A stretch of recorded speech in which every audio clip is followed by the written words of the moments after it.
Level 1, the first shipment. It starts with a crate you're not supposed to open. The warehouse lights flicker above you. Midnight presses in from every side. No cameras. No paperwork. Just a shipping container sitting alone, marked as agricultural equipment, positioned like it belongs here, even though it doesn't. You already know it's not tractors. The man beside you doesn't waste words. He hands you a crowbar and nods once. That's the job. Open it. Don't ask questions. Don't touch anything you're not told to. And most importantly, don't react. The seal snaps louder than expected. Inside, the foam lining is precise. Military-level precision. Rifles sit perfectly aligned, oiled, silent. Serial numbers erased down to nothing. 32 units. You count them twice without realizing you're doing it. Your chest tightens, but your face stays still. The man watches you closely, not the weapons, not the crate, your reaction. That's what matters. You good? He asks. You nod. That's the first rule. Your face is more dangerous than anything in that crate. 2 days later, the money arrives. 2.8 Indian rupees lack in cash. No record. No trace. More than you've ever held at once. You tell yourself it was just a box. Just logistics. But when you try to sleep, something feels different. Not fear. Recognition. You crossed something invisible, and nothing stopped you. That's how it begins. Not with a decision. With a moment that doesn't push back. Level 2, the courier network. The calls start coming at times that don't belong to normal life. 2:13 a.m. 5:47 a.m. Sometimes back to back. Each one is short. No greetings. No names. Just coordinates, pickup points, drop points. You start driving routes no one talks about. Industrial zones at the edge of cities. Dry ports with half-functioning security. Border roads where visibility matters more than legality. You switch vehicles constantly. Vans.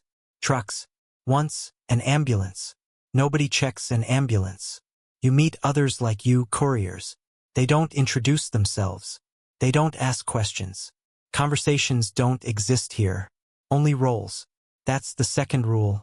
Relationships are liabilities. The money increases quickly. 6 Indian rupees lack in a week.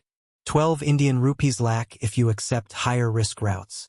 You start thinking differently. Every drive becomes a calculation. Distance. Time. Police patterns. Checkpoints. Weather. Risk probability. One night, a checkpoint stops you. Your hands stay steady on the wheel, but your pulse spikes. The officer leans into the window. His eyes scan everything. He doesn't know what's in the back. But you do. You hand him 20,000 Indian rupees before he asks. He doesn't count it. He doesn't need to. He waves you through. That's the third rule. The system isn't separate from the world. It's embedded in it.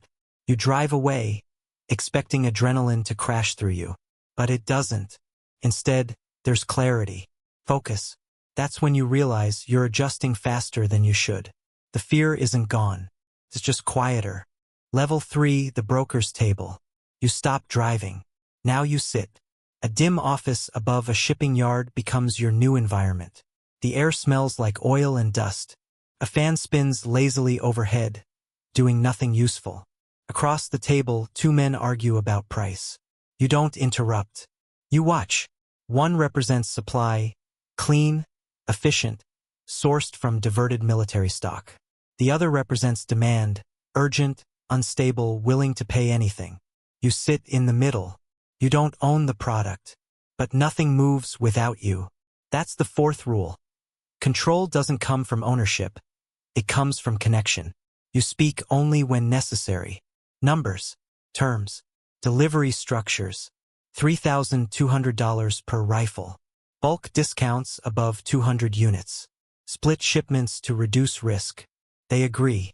You take 12%. No one questions it. You didn't transport anything. You didn't cross any border. But you just made more than months of courier work combined. And it feels different. Cleaner. Colder. You build contacts carefully. Encrypted apps. Disposable numbers. Layered identities. You stop using real language. Weapons become parts. Ammo becomes packages.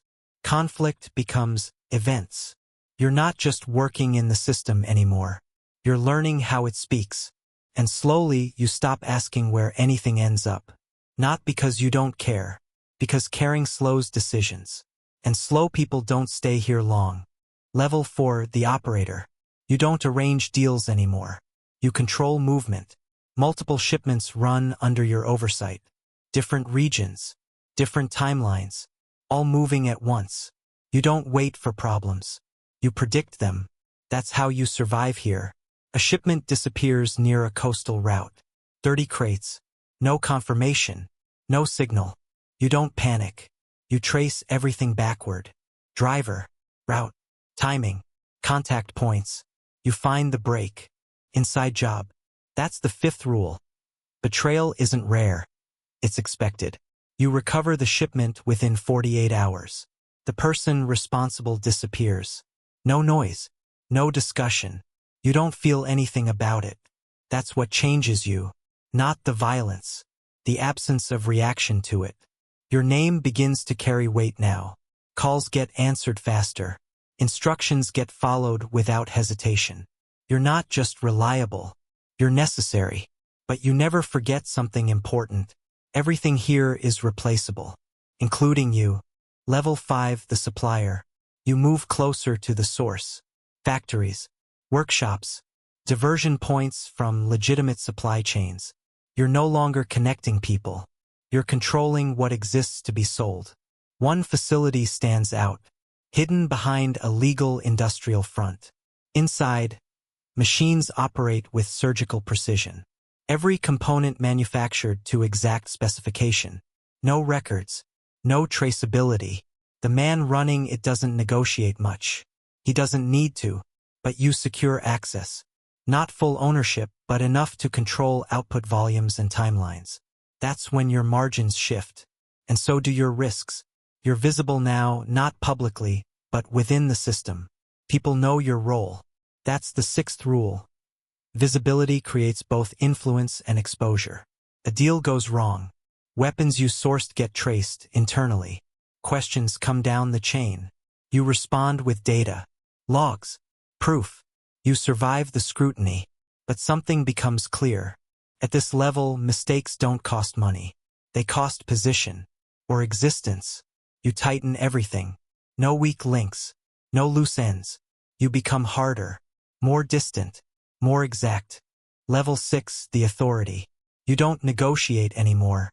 You decide. Your network spans multiple continents. You don't see shipments, you see patterns. Flow rates, risk zones, demand spikes. You control distribution. Where supply increases, where it slows, where it disappears completely. That's the 7th rule. Controlling scarcity is controlling power. A region requests 5,000 units. You approve 2,000. Not because you can't supply more, but because dependency is more valuable than abundance. Your communication becomes minimal. Short directives. No explanations. People don't question you anymore. They adjust to you. But your world gets smaller. Fewer conversations. Fewer contacts. Trust becomes a calculation. You remove yourself from physical spaces. No meetings. No offices. Everything runs through layers. You're safer this way, but also alone. You feel it sometimes. Briefly. Then it fades. Because at this level, emotions are inefficiencies. Level 7, the invisible hand. Your name disappears. Even in coded language. You're no longer a person inside the system. You're a presence behind it. Decisions happen and people assume they came from you. Most of the time, they're right. That's the 8th rule. Perception becomes authority. You don't manage operations anymore. You shape the system itself. Pricing standards shift because of your adjustments. Supply cycles change because of your silence. Entire regions destabilize because of what you don't send. You act less, but every action carries weight. A single supply restriction creates ripple effects across multiple continents. You watch it unfold, detached, measured. You've removed yourself from consequences, or at least it feels that way. But there's a cost. You trust no one.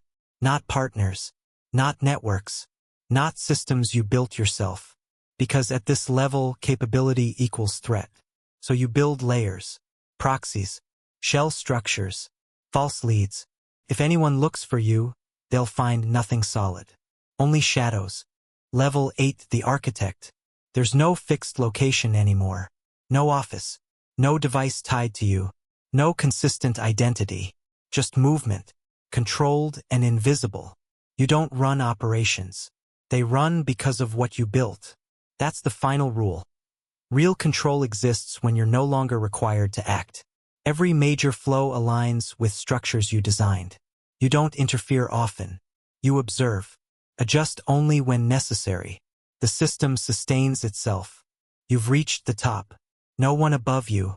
No one to report to. And nothing left to gain. Money stopped mattering a long time ago. Power doesn't feel like power anymore. Just maintenance. You think about the first crate sometimes. The simplicity of it. The weight of that moment. You don't feel pride. You don't feel regret. Just awareness of what it took to get here. Of what you had to remove from yourself to stay here. You exist outside the system now. But you can't leave it. Because if you do, something else will take your place. And it won't hesitate. So you remain. Not because you want to. Because the system requires it. And somewhere, in a quiet warehouse under flickering lights, a man stands in front of a sealed crate. He hesitates for a second. Then he reaches for the crowbar. He thinks it's just a job. You know it isn't. He doesn't. But he will.